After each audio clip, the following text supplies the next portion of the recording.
Hi, good morning! Nandito na naman tayo sa ating kusina. And magluluto tayo ng simpleng lutuin na naman. Ang sinigang na pampano. Fish muna tayo ngayon. So, heto sila. Meron tayong dalawang pampano. And ito yung sahog naman. Simple lang. Simple. And siyempre hindi mawawala yung healthy products ni I Am Worldwide. Let's go! Ayan, sasalang na natin. Siyempre, papuliin muna natin sila ng chocolate milk.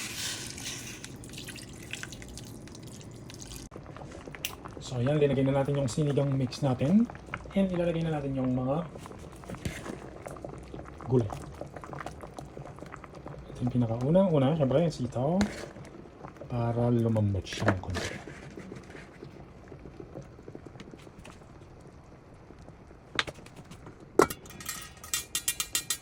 Kamatis.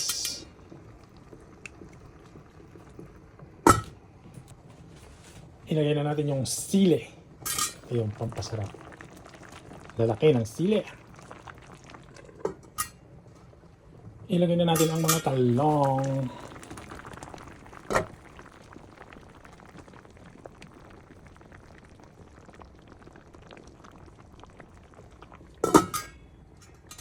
And last, puso ng saging.